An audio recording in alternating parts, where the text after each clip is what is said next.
बिस्मिल्लाहिर्रहमानिर्रहीम, अस्सलाम वालेकुम पाकिस्तानियों। मैं आयशा नुमान आपकी खिदमत में हाजिर हूँ आपके अपने चैनल आम आवाम के साथ। पाकिस्तानियों, आज बहुत ही अहम नुकात पर बात करने जा रही हूँ मैं कि जो पाकिस्तान के मौजूदा इलेक्शन हुए हैं, जो उनके रिजल्ट्स में ताखीर हुई है, जिस तरह से धांधला किया गया है, मैंडेट पे रातों रात डाका मारा गया है, ये जो डाका जनी की वारदात है, इसको इंटरनेशनल मीडिया किस तरह से कोट कर रहा है और ख़ास तौर पर हमारे सबसे अहम इदारे इस पाकिस्तान के मिलिट्री इस्टेब्लिशमेंट के ऊपर इन सब जो कदगने हैं और जब पूरी चार्जशीट पेश की जा रही है इंटरनेशनल मीडिया की तरफ से, उसके क्या असरात हो सकते हैं। क्योंकि बहुत बड़े बड़े सहाफ़ी और चैनल्स जो हैं वो इसके ऊपर गुफ्तगू करते हुए नहीं नजर आ रहे, लेकिन यकीन मानिए पाकिस्तान ने इस वक्त इस मौजूदा इलेक्शन में जिस तरह से भारी अक्सरियत दी है पाकिस्तान के आज़ाद उम्मीदवारों को, अगर हम दूसरे अल्फाज में कहते हैं तहरीक इंसाफ के उम्मीदवारों को, वो काबिल दीद है और उसकी मिसाल अब तक नहीं मिलती। और इसी वजह से जो ताकतवर हल्के हैं उनकी रातों की नींदें हराम हो चुकी हैं।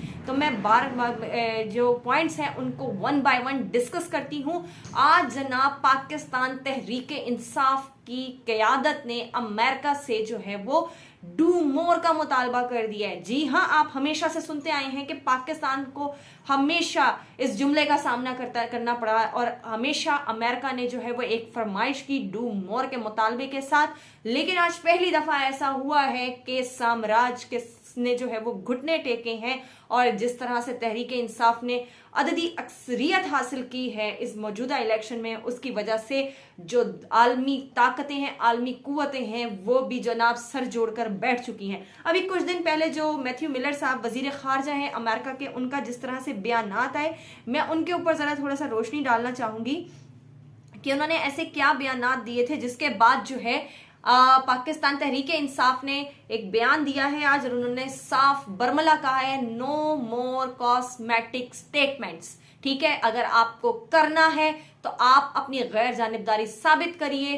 और धांधली की शफाफ तहकीकात करने का मुतालबा करिए। अब जनाब मैं आपको वो स्टेटमेंट सुना देती हूँ जो कि मैथ्यू मिलर की जानिब से जो है वो हमारी मौजूदा निगरां हुकूमत और जो हमारे कानूनी इदारे हैं उनसे की गई थी, इलेक्शन कमीशन से की गई थी। तो जनाब देखिए, उन्होंने फरमाया था, धांधली के दावों की मुकम्मल छानबीन की जरूरत है।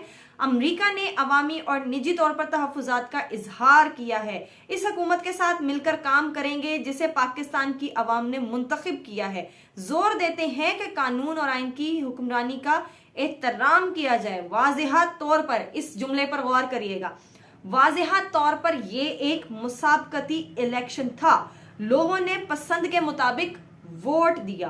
पाकिस्तानी हुकूमत से कहा है कि वो इंतखाबात के नताइज का एहतराम करें। मतलब जिनको जो है वो लाडलों को कॉस्मेटिक सर्जरियां करके, डाकाजनी करके जो है जिताया जा रहा है, उन्होंने बिल्कुल उसको जो है वो बरमला यहां पर अपनी एक स्टेटमेंट दे दी कि जिसको अवाम ने हक दिया है, वोट दिया है, उसका एहतराम किया जाए। और मोर ओवर जनाब इंतखाबात से मुतल्लिक तशद्दुद, इंटरनेट फोन सर्विसेज की बंदिश की मजम्मत करते हैं। आजादाना तहकीकात के लिए पाकिस्तान कानूनी निजाम का पहला मुनासिब कदम होगा।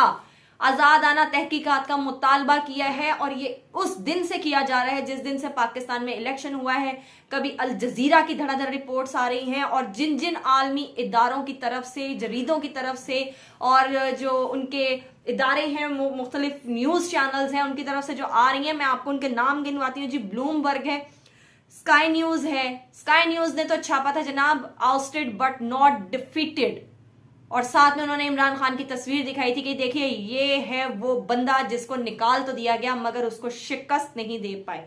अब जनाब अल जजीरा ने जो आज एक रिपोर्ट शाया की है और अल जजीरा ने जिस तरह से इनको जो है वो कोट किया है, मैंडेट थीव्स, यकीन मानिए इस कदर शर्म आनी चाहिए इन लोगों को, इनको शर्म से चुल्लू भर पानी में डूब मरना चाहिए कि इंटरनेशनल मीडिया किस तरह की सुर्खियां लगा रहा है, किस तरह की हेडलाइंस दे रहा है, किस तरह की हाईलाइट्स लगा रहा है। मतलब आप लोगों में कोई शर्म नहीं है, कोई हया नहीं है, कोई मॉरल अथॉरिटी नहीं है आप लोगों के पास, कोई आपके अंदर कोई करज नहीं है कि आप लोग अपनी जो शिकस्त है उसको तस्लीम करें। समझ से बाहर है ये रवैया क्या है, क्यों आप बेशर्मी के ऊपर तुले हुए हैं, बेहयाई के ऊपर, बेगैरती के ऊपर तुले हुए हैं, मगर माजरत के साथ, मगर इससे ज्यादा सूटेबल वर्ड मेरे पास इस वक्त कोई है नहीं है। फाइनेंशियल टाइम्स ने जनाब एक पूरा कॉलम छाप दिया है। द इकोनॉमिस्ट तो आपको पता है लपेट लपेट के इनको जो है वो थप्पड़ लगा रहा है भिगो भिगो के।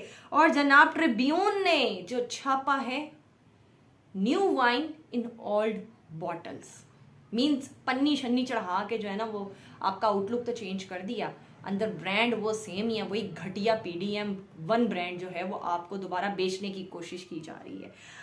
अब जनाब हम बात करते हैं कि तहरीक इंसाफ और बाकी जमातों की जानिब से जो है वो एहतजाज की जो है बारहा कॉल्स आ रही थी, और इन एहतजाजी जमातों में जिनका ताल्लुक जो है ANP से है, TLP से है, JUI से है, JI मतलब जमात इस्लामी और GDA जी, इन सब जमातों ने जो है वो एहतजाज का ऐलान कर दिया है। और बरमला ये लोग कह रहे हैं कि हमारे पास फॉर्म 45 मौजूद है, जिनकी बुनियाद पर हम कह सकते हैं कि तहरीक इंसाफ ने जो है वो भारी अक्सरियत से वहां पर जो हल्का है वहां पर इलेक्शन जीता है। और जनाब फॉर्म 45 उसका मुंह बोलता सबूत है। पाकिस्तान तहरीक इंसाफ के लोग तो चले इस चीज का जो है वो एक क्लेम कर रहे थे कि हमारे पास फॉर्म 45 मौजूद है, और उसकी रोशनी में और उसकी जो तस्दीक है वो इस चीज की कि हम वहां पर इलेक्शन जीते हुए हैं, ठीक है। तो उसकी वजह से जो है वो तो कह सकते हैं कि भाई हमारा तो मैंडेट पे डाका डाला गया, लेकिन बाकी सब जमातों का बयान जो है वो भी उसको नजरअंदाज नहीं किया जा सकता। और कल जब मौलाना फजलुर रहमान ने जो बयान दिया, आप उनका पहले का बयान देखिए जब वो फरमाते थे कि PTI को तो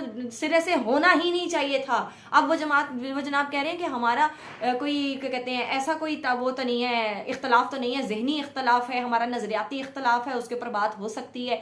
तो ये कल्टी जो मारी है ना मौलाना डीजल साहिबा ने, ये साहिब ने सॉरी, ये कोई ऐसी वैसी नहीं है। उनको जो आगे से लाल झंडी दिखाई गई है ना, जो जिस तरह से उन्होंने मुंह खोल के सदारत मांगी थी और उनको जो अपना सा मुंह देकर उनको जवाब दिया गया है, वो जनाब वो उसी की वजह से बोल रहे हैं। और अभी कुछ उनके बारे में नहीं कह सकते, कल उनको कोई अच्छी ऑफर दे दी जाए तो जनाब वो अपना ये बयान वापस ले लें। लेकिन खैर अभी तक की मालूमात के मुताबिक जमाते जो JUI है वो भी एहतजाज का हिस्सा बनने जा रही है, और ये एक बहुत अच्छी चीज है। अगर धांधली हुई है, नवाज शरीफ के खिलाफ भी हुई है, तो उनको भी निकलना चाहिए। ये मेरा मौकिफ जो है तहरीक इंसाफ के लिए नहीं है। हर वो जमात जिसको क्रश किया जा रहा है, जिसकी ताकत को जो है वो सप्रेस करने की कोशिश की जा रही है, देखिए अवाम ही ताकत का सरचश्मा है।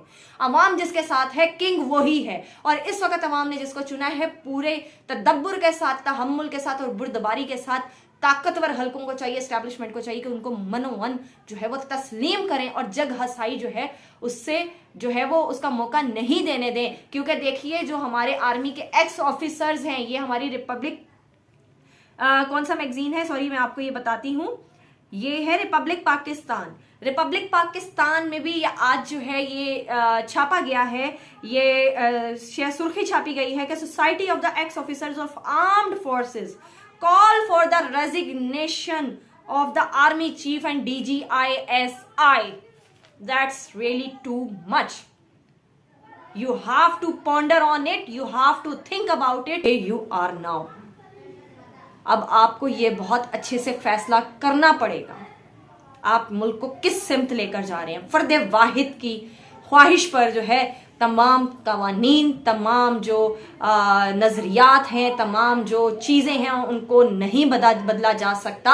अवाम ही ताकत का सरचश्मा है और अवाम ही किंग मेकर हैं, और उन्हीं की जो राय है उसका एहतराम कर लेने में ही आफियत है सबकी। बहुत शुक्रिया।